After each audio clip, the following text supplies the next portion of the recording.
In an examination, एक exam में, the number of those who passed and the number of those who failed were in the ratio 25:4।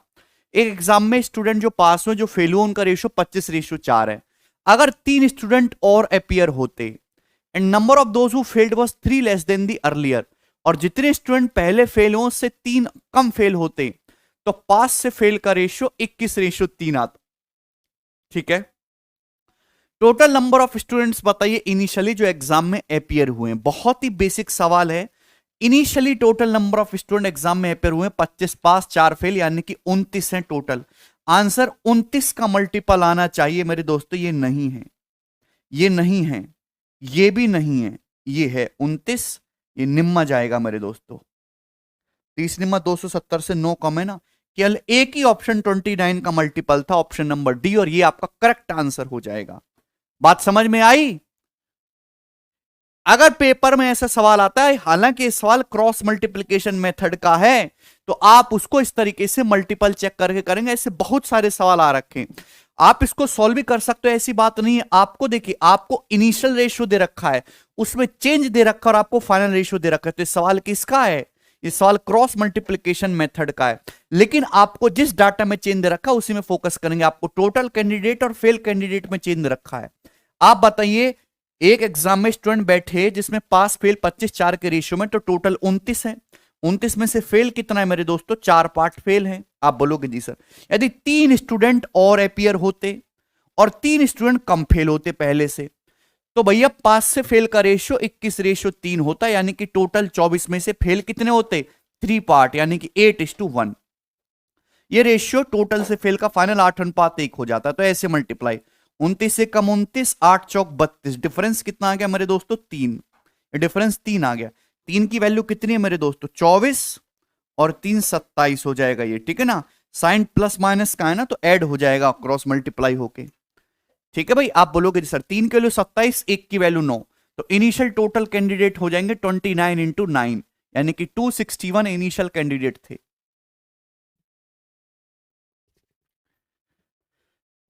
हाँ जी, ठीक है भाई, direct आएगा। इस सवाल में कोई भी परेशानी नहीं है। बताइए सवाल नंबर 2 कौन करेगा? A's salary 38% more than of B's salary. A की सैलरी बी से 38% ज्यादा है। What percent correct to 1 decimal place is B's salary less than that of A's. तो बी की सैलरी ए से कितने परसेंट लेस है, आपसे पूछा है। डाटा भी इतना खतरनाक दे रहा है। ए की सैलरी बी से कितनी ज्यादा है? 38%, यानी कि 19/50। ए की सैलरी बी से कितना ज्यादा है? 19/50। तो पूछा है बी की सैलरी ए से कितना कम है, तो कम तो 19 ही होगी। बेस हो जाएगा 50 + 19 69, 19/69 कम है। क्लियर है मेरे दोस्त? आप बोलोगे जी सर इसकी परसेंटेज वैल्यू निकालनी है अभी। परसेंटेज है ना, इंटू 100%, ये आपको कैलकुलेट करना है। आंसर अप्रोक्सीमेट बताना है। आंसर जो है काफी क्लोज है, 1% का ही डिफरेंस दिख रहा है आप लोगों को। तो भाई अगर इस 69 को अगर मैं 70 भी मान लूं 7, तो 190 को भाग करेंगे 7 से, तो 27 सत्ते, ऑप्शन नंबर सी जाएगा जी। अप्रोक्स ही आ रहा है ना, 27.5% अप्रोक्स में। 69 को आप 70 एज्यूम कर लीजिए मेरे दोस्तों। क्लियर है? Very good, 27.5% will be the approximate answer of this question. आसान सवाल है, इसमें कोई परेशानी नहीं है। ये बताइए मेरे दोस्तों, एक नंबर को आपने पहले 35% घटाया, फिर आपने 25% बढ़ाया, फिर फर्दर 15% बढ़ाया, तो what the net percentage increase और डिक्रीज इन द नंबर। तो उस नंबर में कितना नेट परसेंटेज इंक्रीज या डिक्रीज होगा? Correct to nearest integer. Answer nearest integer में बताना है अप्रोक्स। देखिए आप इस सवाल को सक्सेसिव के फॉर्मूले से भी कर सकते हैं, आप डाटा आसान है 100 मान के भी कर सकते हैं, बहुत आसान है आप रेशियो से भी कर सकते हैं। किसी संख्या को 35% आपने घटाया, 7/20 घटाया, तो संख्या रह जाएगी 13/20 ऑफ इनिशियल। फिर 25% बढ़ाया, 1/4 संख्या हो जाएगी 5/4 टाइम्स। फिर 15% बढ़ाया, 3/20 संख्या हो जाएगी जी 23/20। यही रहेगा। आप बोलोगे जी सर बिल्कुल। तो यहां से मेरे दोस्तों कितना चला जाएगा? 5 चौक 20, इनकी 4 चौक 16 इंटू 20 320 हो जाएगा मेरे दोस्तों। कितना हो जाएगा? 260 और 39, यानी कि 299। यानी कि अगर इनिशियल वैल्यू 320 थी तो 299 हो गई, तो मान डिक्रीज हो जाएगा मेरे दोस्तों। ये इंक्रीज होने वाला ऑप्शन तो बिल्कुल नहीं है। अब डिक्रीज कितना होगा अभी, दो ऑप्शन दिख रहे हैं, 320 का 15% तो 45 प्लस जाएगा, यानी कि ये वाला ऑप्शन नहीं है, ये वाला होगा अप्रोक्स बी। 320 से 299 कितना कम हुआ, 21 कम हुआ, तो अप्रोक्स 7% ही तो है। 300 का 7% अप्रोक्स 21 आता है, बिल्कुल सही। तो 7% डिक्रीज आ रहा है।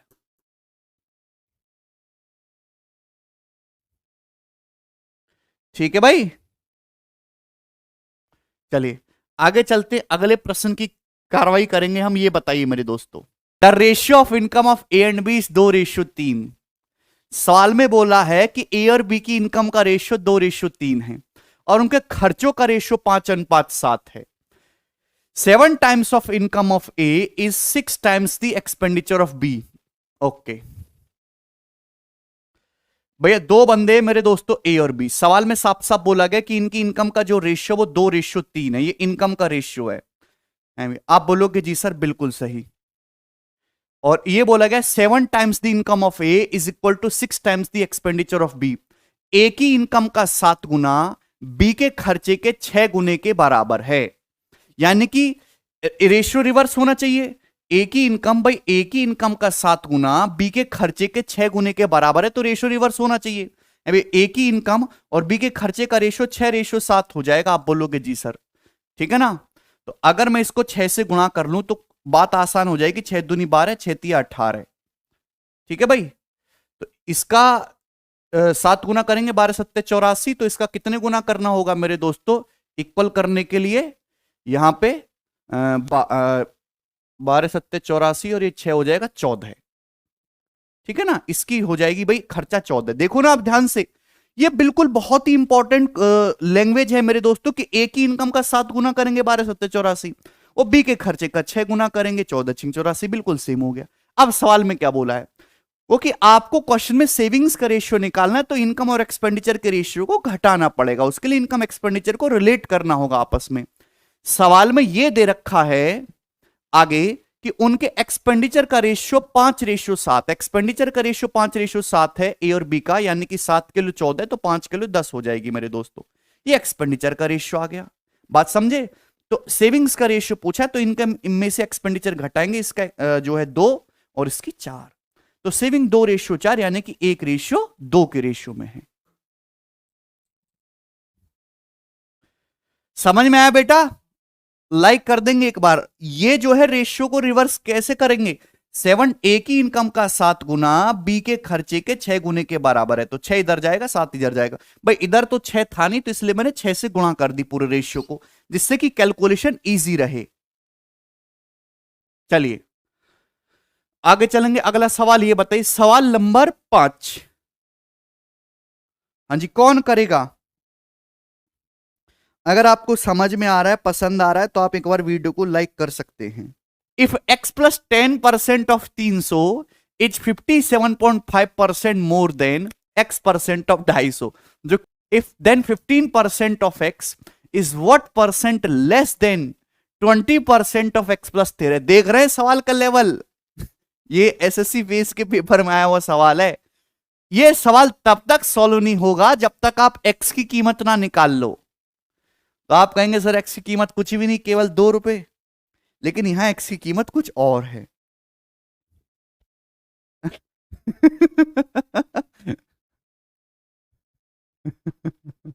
चलिए मेरे दोस्तों, सवाल में दे रखा है कि x प्लस 10% ऑफ 300 इज 57.5% मोर। पहले ई बवाल बताओ, ये 57.5% का मतलब क्या है भाई। देखिए 50% का मतलब आधा होता है, 7.5% का मतलब 2.5%, 1/40 है, 3/40, तो आ जाएगा 23/40। 57.5% की जो फ्रैक्शन वैल्यू है वो 23/40 है। आप बोलोगे जी सर, सवाल में दे रखा है 300 का x प्लस 10% जो है, 300 का x प्लस 10%। सवाल की लैंग्वेज को ढंग से समझना, वो जो है मेरे प्यारे भाई, ये 250 के x% से 250 के x% से कितना ज्यादा है। हालांकि पूरा लिखने की जरूरत नहीं, आप पहली रेशियो ले सकते। कितना ज्यादा है, 23/40 ज्यादा। अगर कोई संख्या 23/40 ज्यादा है तो कितने गुना है, 63/40 गुना है। आप बोलोगे जी सर ये बात हमें समझ में आई, वेरी गुड सर। अभी ये 50 से 6 बार जाएगा दोस्तों, 5 बार जाएगा, 5 अट्ठे 40। क्लियर है? आप बोलोगे जी सर इसमें कोई परेशानी नहीं है, 2 तिया 6, अभी नहीं 3 दूनी 6 जाएगा मेरे दोस्तों, और 3 से 21। आपको यहां पे सॉल्व करके निकालना है। देखिए 8 दूनी 16x, यहां 21x, तो 5x आ जाएगा बराबर 8 दूनी 16, दुसाम 160, तो x विल बी 32, x 32 आ गया मेरे प्यारे भाई।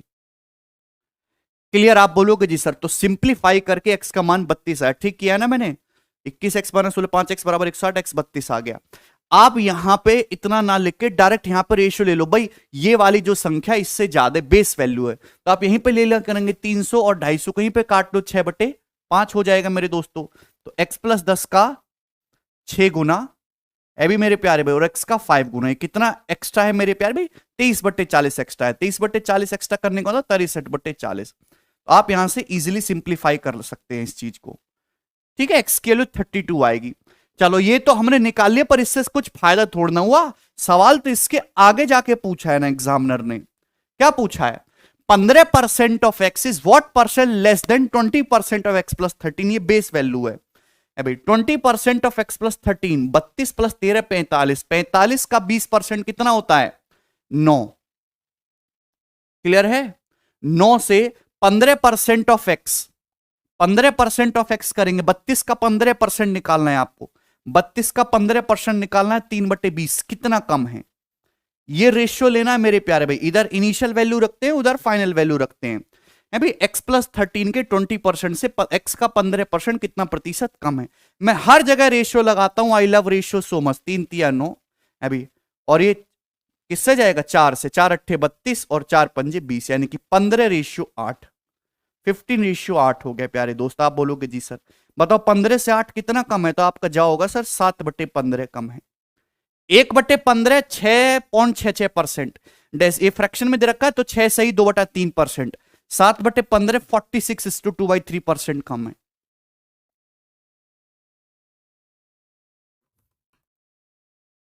चलिए बताइए सवाल number 6, the savings of Surabhi is 16% of her expenditure. Surabhi की जो सेविंग है वो उसके खर्चे का 16% है। उसकी इनकम, सुरभि की जो इनकम है वो 35% बढ़ जाती है, खर्चा 38% बढ़ जाता है। तो आपसे पूछा है सेविंग्स इंक्रीज, उसकी सेविंग्स में कितने परसेंटेज का इंक्रीज या डिक्रीज होगा। चलिए जल्दी से जवाब दीजिए। देखिए एक्सपेंडिचर प्लस सेविंग बराबर इनकम, बड़ा बेसिक सा सवाल है, 100 मान के कर सकते हैं। मैं आपको देसी जुगाड़ तरीका बताऊंगा। देखिए डेविएशन वाला, एक्सपेंडिचर सेविंग, सुरभि की जो बचत है उसके खर्च का 16% है, यानी कि 4/25। अगर एक्सपेंडिचर 25 है तो सुरभि की सेविंग्स कितनी है? 4। आप बोलोगे जी सर ये तो बहुत बढ़िया है। हुआ क्या? उसकी इनकम 35% बढ़ गया, यानी कि overall expenditure plus saving overall कितना बढ़ गया? 35%। खर्चा बढ़ गया 38%, 38%। तो बताओ सेविंग्स कितना परसेंट बढ़ेगी? अगर इनकम 35% बढ़ा है तो खर्चा भी 35 बढ़ना चाहिए, बचत भी 35% ही बढ़ना चाहिए, लेकिन खर्चा 38% बढ़ गया, 3 एक्स्ट्रा है मेरे दोस्तों। ये 25 का 3% एक्स्ट्रा बढ़ रहा है, तो यहां पे कम कर लेंगे बैलेंस करने के लिए, 75% कम बढ़ा देंगे भैया, और बटे कितना? सेविंग्स पे 4। तो 35 माइनस 19 भाई 76/4 कर लेंगे ना इसको, यानी कि 16% इंक्रीज हो जाएगी अप्रोक्स। तो ये रहा करेक्ट आंसर डी। बताओ इससे आसान कोई सवाल दुनिया में आया हो तो ये बताइए। बहुत बढ़िया सवाल है, ये सारे प्रीवियस क्वेश्चन है प्री के एग्जाम के, एसएससी के ही पूछे हुए। बताओ the income of A is 25% more than that of B.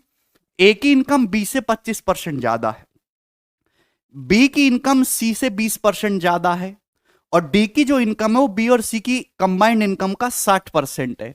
तो आपसे पूछा इनमें से कौन सा ऑप्शन ट्रू है। तो बहुत इजी परसेंटेज है सारी ही, ऑप्शन में भी ए बी सी डी। तो हम इसको देखिए, बहुत बेसिक सा सवाल है, 100 मान के इजीली निकाल लेंगे मेरे दोस्तों, ठीक है ना। 4 बंदे, ए की इनकम बी से 25% ज्यादा है, बी की इनकम सी से 20% ज्यादा है। अगर सी की 100 मान लेंगे तो बी की हो जाएगी 120। आप बोलोगे जी सर, और ए की जो है बी से 25% ज्यादा, 120 का 25% 30 ज्यादा करेंगे 150, ए की 150 हो जाएगी। सवाल बोला डी की जो इनकम है बी और सी की कंबाइंड इनकम का 60%। बी और सी की कंबाइंड इनकम तो 220 होगी ना, 120 और 100 220, 220 का 60% कितना हो जाएगा 132। तो डी की इनकम हो जाएगी जी 132। अब ऑप्शन चेक करेंगे, सी की इनकम डी से 32% कम, ये गलत है ही नहीं कम, 32 कम है, 32% कम नहीं है। The income of D 12% less than that of A, D की इनकम ए से 12% लेस है, 18/150। ठीक है भाई, 6 बिल्कुल सही, ये वाला ऑप्शन करेक्ट है, 3/25 हो रहा है ना, बी ऑप्शन सही आ रहा है। डी की इनकम ए से कितना लेस है, तो आप कहोगे सर 18 लेस है ओवर 150, तो ये कितना जाएगा 6 से, 3/25, 3/25 के 1/25 4%, 3/25 12%। क्लियर है, वेरी गुड। तो ऑप्शन नंबर बी, इन स्टेटमेंट से ही आपको बताना है कि इनमें से कौन सी सही है। क्लियर, आगे चलेंगे अगले सवाल की तरफ।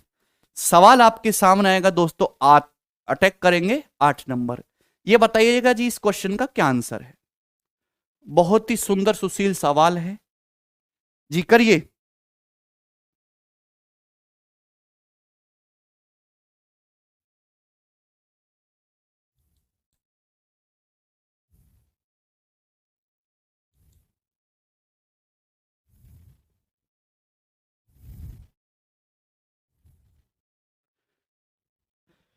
इन ए कॉर्पोरेशन इलेक्शन, एक कॉर्पोरेशन इलेक्शन में 2 कैंडिडेट फॉट, 2 कैंडिडेट में घुसा बजा मेयर की पोस्ट के लिए। 1 candidate got 40% of valid vote, एक कैंडिडेट को वैलिड वोट का 40% मिला। 23 वोट्स वर इनवैलिड, 23% वोट अमान्य थे। यदि टोटल वोट 21,000 हैं, then what is the number of valid votes than the other candidate got, तो वैलिड वोट्स में से कितने नंबर्स वोट मिले अदर कैंडिडेट को, दूसरे में बात करो मिले मान्य मतों की संख्या, बोलो। देखिए मेरे तो बड़ा ही बेसिक सवाल है, एक चुनाव में टोटल 21,000 वोट थी, इसमें से 23% तो इनवैलिड ही हो गए, तो वैलिड कितने हैं, वैलिड कितने, फिर 77% वैलिड हैं।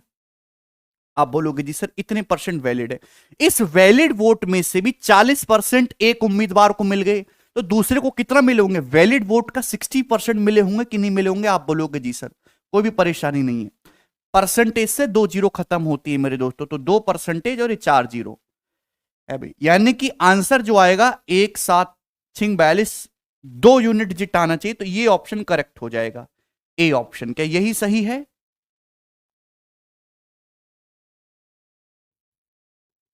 9702। आसान सा सवाल है मेरे दोस्तों, इसमें कोई भी परेशानी नहीं है। नेक्स्ट सवाल की तरफ हम चलेंगे, सवाल नंबर 9। प्यारे भाई जवाब दीजिए जी इस क्वेश्चन का क्या उत्तर होगा। बहुत ही बढ़िया सवाल एग्जाम का पूछा हुआ। यस,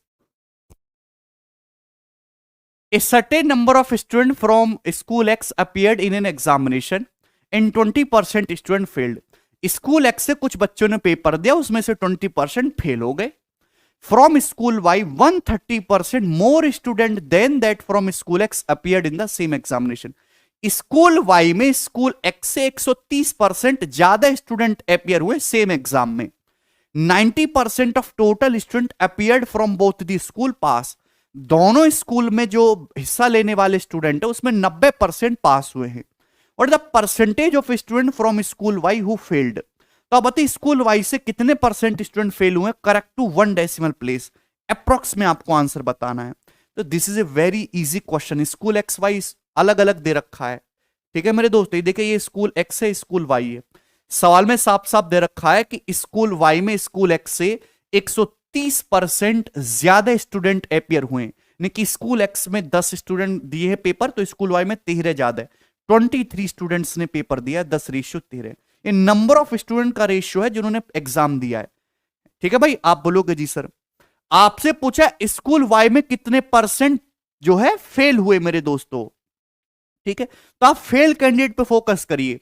भाई स्कूल एक्स से कितना फेल हुए 20%, और दोनों स्कूल कंबाइंड एक्स और वाई से मिला के ओवरऑल कितने परसेंट फेल हुए दोनों स्कूल से मिला के। भाई दोनों स्कूल से अगर मिला के 90% पास हो रहे हैं तो फेल 10% हो रहे हैं मेरे दोस्तों। तो आपको ये पता लगाना स्कूल वाई से कितने परसेंट, तो ये उत्तर तो हो नहीं सकता था बिल्कुल भी। अगर ओवरऑल 10% फेल है तो 10% यहां भी होना चाहिए दोस्तों, 10% यहां भी होना चाहिए, कोई दिक्कत नहीं भाई। स्कूल एक्स से 20% है, 10% मेरे दोस्तों यहां पे एक्स्ट्रा हो रहा है, इसमें कोई परेशानी? अरे हाँ है ना, कुछ तो बोलो। ठीक, तो आप बोलोगे जी सर, तो यहां पे 10 दुसाम 100, ये 100 एक्स्ट्रा हो रहा है, तो यहां पे जो है मेरे दोस्तों कम करवा दीजिए, 100% बटे 30। क्लियर? Any problem? आप बोलोगे नहीं सर कोई भी प्रॉब्लम नहीं है। तो 10% से मेरे दोस्तों इतना कम होगा भाई, 23 चौका 92 चला जाएगा, तो 4 पॉइंट समथिंग है, 10 में से 4 पॉइंट समथिंग घटाओगे तो 5 पॉइंट समथिंग आना चाहिए, तो ये वाला ऑप्शन आपका सही हो जाएगा, approximate D.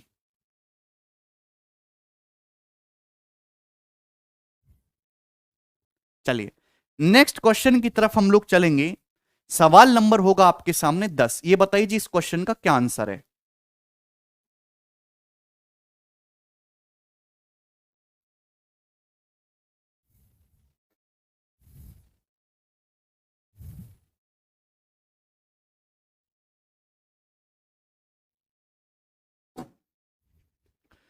The ratio of number of employees male and female in office A and B 2:3।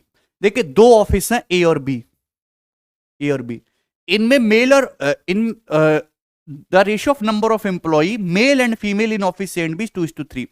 कार्यालय ए और बी में कर्मचारियों की संख्या का, है ना, एम्प्लॉय की संख्या का रेशियो ए और बी में 2:3 है।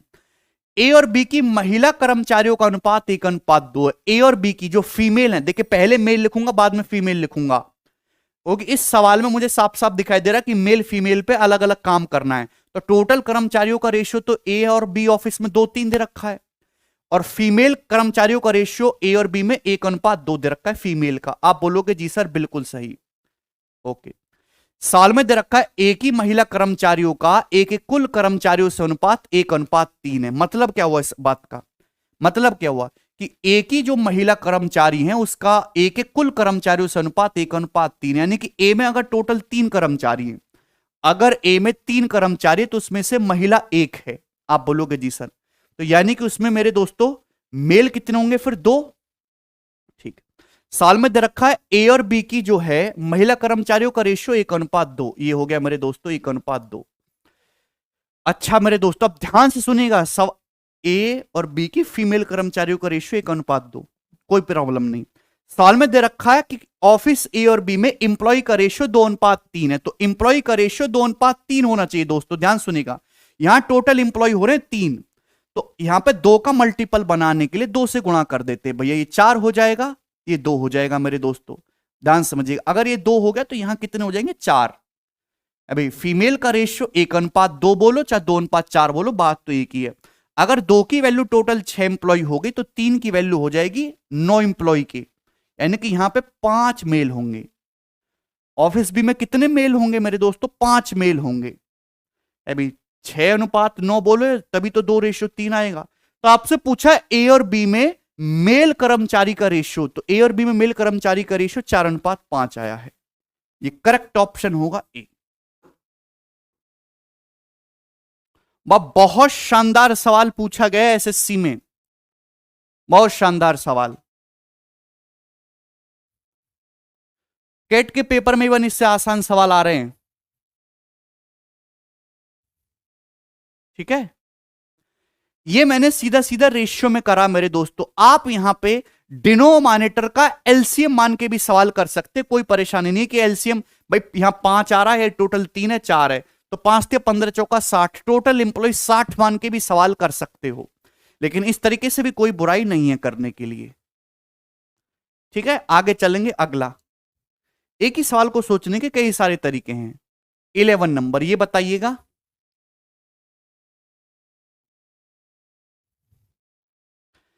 ए की इनकम बी की इनकम से 40% कम है और सी की इनकम ए और बी की कंबाइंड इनकम के 30% से 40% ज्यादा है। हद है भाई, क्या पहले क्यों नहीं करते था ऐसा?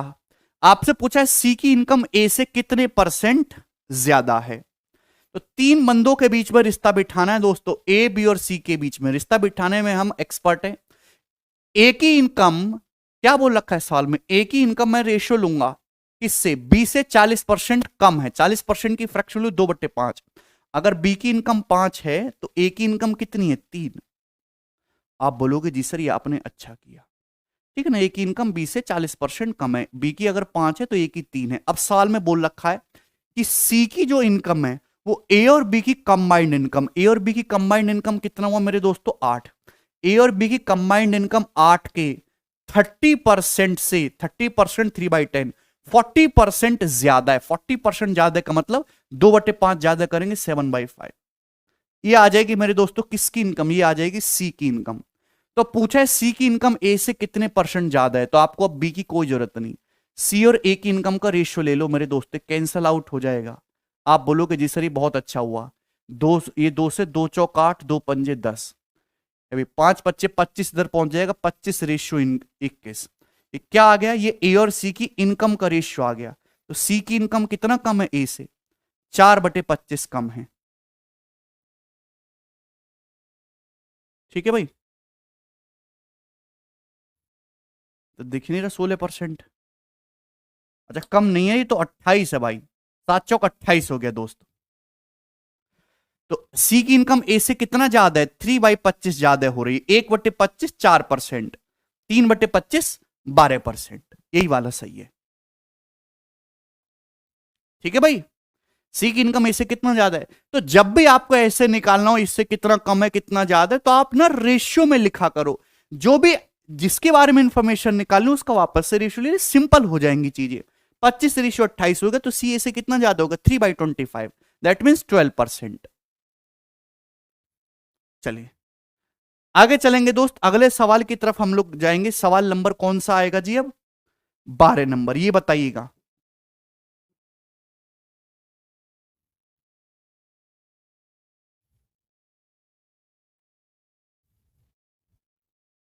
जी करिए।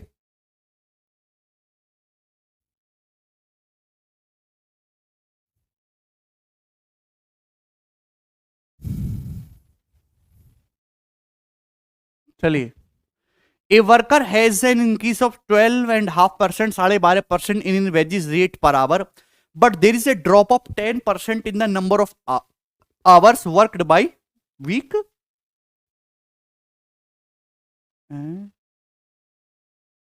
Worked per week, sorry per week है ये, मेरी हिंदी भी इंग्लिश भी वीक है ना।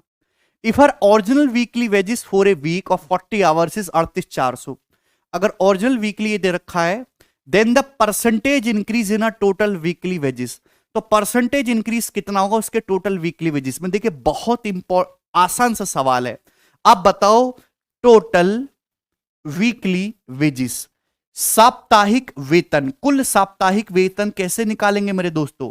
तो आप निकालेंगे वेजेस पर आवर, पर घंटे कितना रुपया मिल रहा है वेजेस पर आवर, और आप मेरे दोस्तों एक वीक में कितना काम कर रहे हो, number of hour in a week, एक वीक में कितना काम कर रहे हो, ध्यान से ऐसी हो गए ना। अब हुआ क्या कि वेजेस पर आवर मेरे दोस्तों आपका 12.5% बढ़ गया, या बीच में मल्टीप्लाई का साइन है दैट मीन सक्सेसिव, 12.5% बढ़ जाने का मतलब 8 से 9 हो गया। लेकिन मेरे दोस्तों जो नंबर ऑफ आवर्स है वो कितने ड्रॉप हो गए? 10%। 10% ड्रॉप होने का मतलब मेरे दोस्तों 10 से कितना हो गया? 9। यानी कि इनिशियल अगर आपका वेजेस 80 था तो अब कितना हो गया मेरे प्यारे भाई? 81। तो बढ़ गया, कितना बढ़ गया? 1/80, 1/40 2.5% होता है, 1/80 1.25% इंक्रीज हो गया आपका जो टोटल वीकली वेजेस है। बिल्कुल बेसिक सवाल है, ये डाटा की कोई जरूरत नहीं है, ये आपको कंफ्यूज करने के लिए दिया है केवल। ठीक है ना। चलिए आगे की तरफ जाएंगे दोस्त हम लोग। सवाल नंबर आपके सामने आएगा भाई 13, जवाब दीजिए इस क्वेश्चन का क्या आंसर है।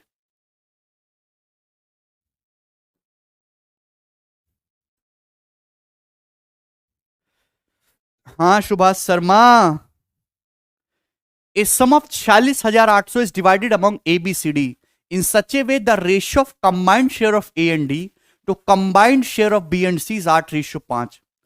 A और D एंड बी एंड सी के कंबाइंड शेयर का जो रेशियो है उस सवाल में 8:5 बोला है। ठीक है, बहुत बेहतरीन सवाल है ये, 2020 के मिन्स का सवाल है। और अभी मैंने प्रीवियस ईयर के पेपर खंगाल रहा था तो बहुत सारी शिफ्टों में एग्जामिनर ने ये सवाल देने की कोशिश करी है, डाटा बदल बदल के एक नई अच्छी चीज बनाई, सब एक सेट में डाल दी। 46,800 रुपए बांटा गया, 4 लोग ए बी सी डी के बीच में। इस प्रकार से बांटा गया है कि ए डी और बी सी के शेयर का रेशियो जो है वो 8:5 है। कोई प्रॉब्लम नहीं। Ratio of share of B to the C 5:4। B और सी के शेयर का रेशियो, सवाल में साफ साफ बोला गया बी और सी के शेयर का रेशियो 5:4 है। ए को 18,400 रुपए रिसीव होते हैं। चलिए कोई दिक्कत नहीं। X is the difference between the share of A and B and Y is the difference between share of C and D. What is the value of X minus Y. कितना बढ़िया सवाल है। देखिए ये सवाल तभी सॉल्व हो पाएगा जब आपको ए बी सी डी का रेशियो पता लग जाए। कैसे करेंगे? सवाल में आपको ये दे रखा है ए प्लस डी और बी प्लस सी के कंबाइंड शेयर का रेशियो 8:5 है, जबकि ये भी दे रखा है बी और सी के शेयर का रेशियो 5:4 है। यहां से बी प्लस सी कितना हो रहा है? 9। 5 4 9, जबकि यहां बी प्लस सी हो रहा है 5। तो सेम करने के लिए 5 और 9 को 45 45 बना लेते हैं, 9 से गुणा कर लेते हैं। 9 टे 72, 9 पंजे 45। इसमें कोई बुराई, इससे ब्रेक करने में आसानी रहेगी। यानी कि बी और सी का शेयर मेरे दोस्तों 45 है, तो ए और डी का 72 है। आप बोलोगे जी सर तो टोटल शेयर कितना हो गया? ये टोटल शेयर हो गया मेरे दोस्तों 117। टोटल शेयर हो गया 117। 72 प्लस 45 117।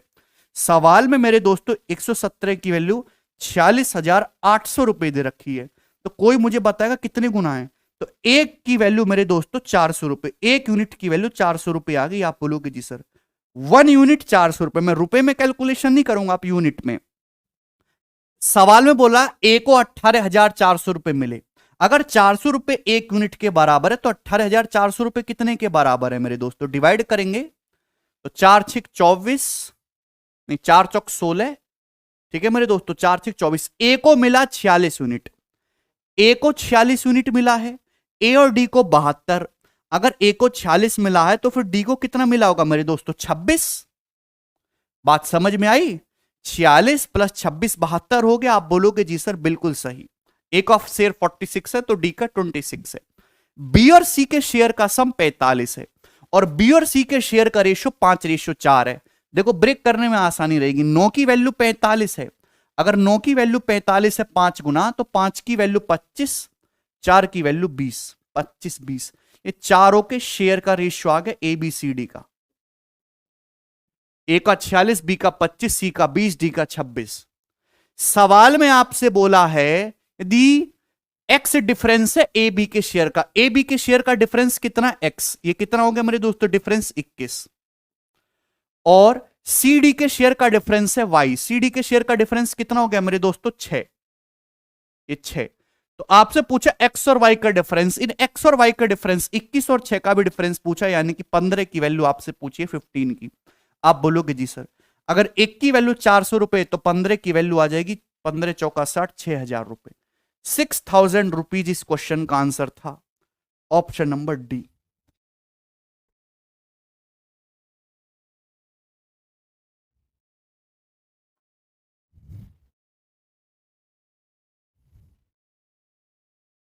बताइए।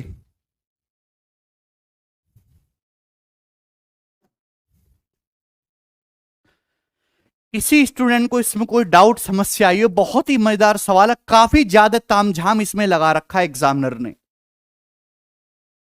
ठीक है चलिए आगे चलेंगे दोस्त। एक सवाल और करेंगे जो आपके सामने आएगा लहराता हुआ। सवाल नंबर 14। हाँ जी ये करिएगा।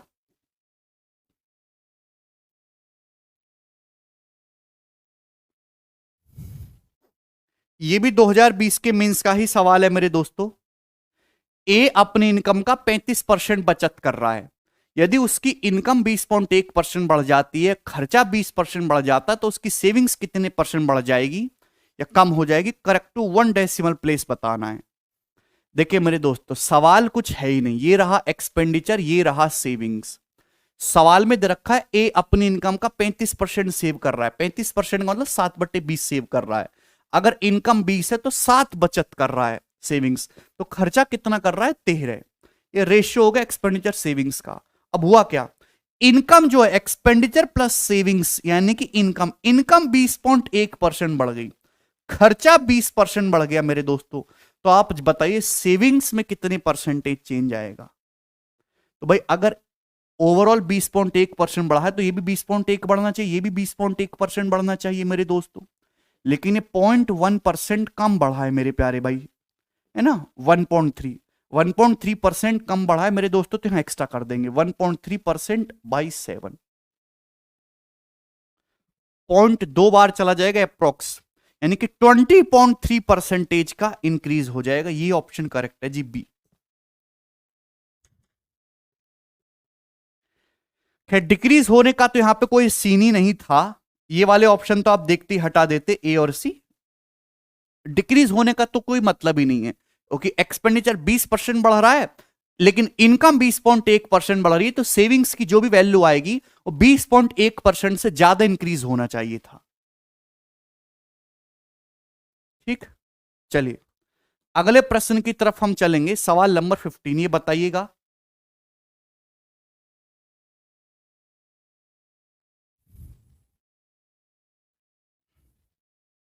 जिस बच्चे ने डेविएशन मेथड पढ़ लिया अच्छे से, उसकी बल्ले बल्ले है एकदम।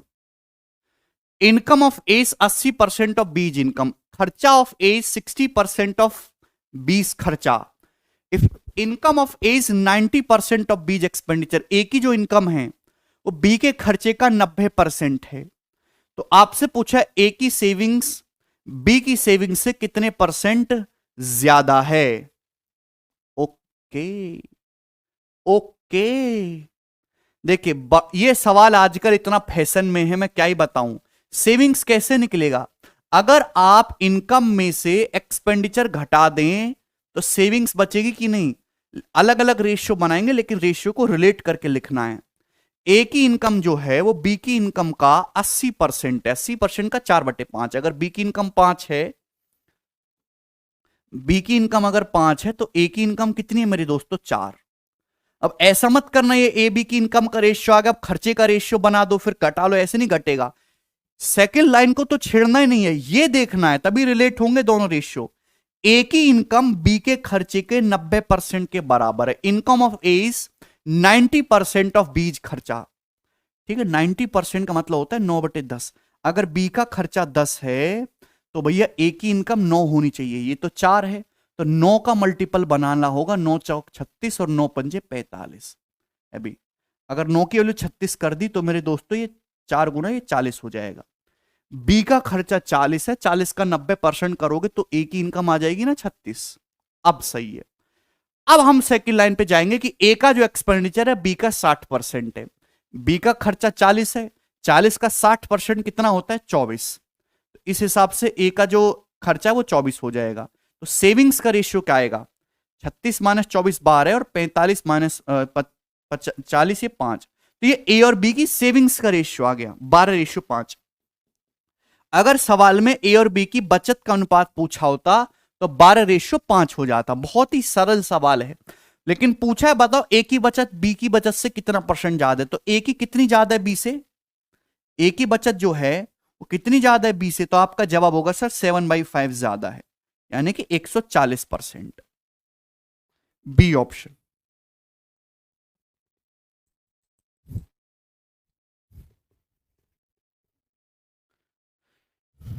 ठीक है भाई, आसान सी बात थी। आगे की तरफ चलेंगे, अगले प्रश्न की तरफ। सवाल नंबर है 16, ये बताओ जो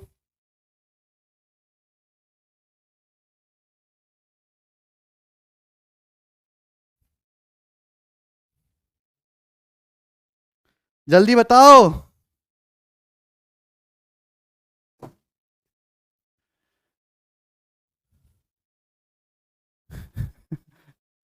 the ratio of income of A and B in the last year was 4:3। A और बी की लास्ट ईयर इनकम का रेशियो 4:3 था। The ratio of their individual income in the last year and the present year are 3:4 and 5:6 respectively. पिछले वर्ष और वर्तमान वर्ष में उनकी पर्सनल इनकम का रेशियो 3:4 और 5:6, यानी कि ए की इनकम पिछले साल 3 थी तो अब 4 हो गई, यानी कि ए की इनकम 4/3 गुना हो गई है, 33.33% बढ़ गई। बी की इनकम पिछले साल 5 थी तो अब 6 हो गई, तो कितनी गुना हो गई है, इनिशियल का 6/5 टाइम्स हो गई है। अगर प्रेजेंट में उनकी टोटल इनकम का सम 24.12 लाख है, तो आपसे पूछा है sum of income of A in the last year, A की last year income and that of B in present year, और बी की प्रेजेंट ईयर इनकम का सम बताओ। देख पा रहे हैं कितना कमीना है भाई, कुछ भी नहीं है मेरे दोस्तों अगर सवाल को ढंग से देखा जाए, लेकिन आपको इसमें चारों ही चीजों की जरूरत पड़ेगी। ए बी की आपको लास्ट ईयर इनकम भी चाहिए मेरे दोस्तों, और ए बी की आपको प्रेजेंट ईयर इनकम भी चाहिए, तो ही ये सवाल सॉल्व होगा, अदरवाइज नहीं होने वाला। अब ध्यान से सुनिएगा, मुझे ए की इनकम को 4/3 गुना करना है तो /3 आ रहा है, बी की इनकम को 6/5 गुना कर रहा है, /5 आ रहा है, तो 3 और 5 कैल्शियम 15, तो मैं इनिशियल वैल्यू को 15 से गुणा कर लेता हूं। 15 चौका 60, 15 तिया 45। देखिए कितनी आसान कैलकुलेशन रहेगी। अब 60 और 45 हुआ क्या, हुआ ये कि ए की इनकम 4/3 हो गई, ए की इनकम हो जाएगी प्रेजेंट ईयर में 80, लास्ट ईयर में 60 थी तो अब 4/3 गुना होगी 80। बी की इनकम 45 थी तो अब 6/5 टाइम्स करेंगे तो अब कितनी होगी 54, 54। सवाल में समझ में आया? आप बोलोगे जी सर 60 का 45 का 6/5। तो पूछा क्या है कि ए की लास्ट ईयर इनकम, ए की लास्ट ईयर इनकम और बी की प्रेजेंट ईयर इनकम, इन दोनों का सम 60 और 54, 6 5 11 114। 114 की वैल्यू आपसे पूछी थी मेरे दोस्तों, 114 की। हालांकि आप सवाल में 19 का मल्टीपल भी चेक कर सकते हो मेरे दोस्तों, जो 19 का मल्टीपल आ जाएगा वो करेक्ट आंसर हो जाएगा। ठीक है,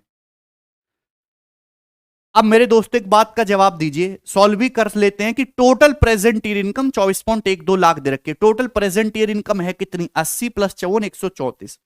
134 134 की वैल्यू सवाल में कितने दे रखे, 24.12 लाख।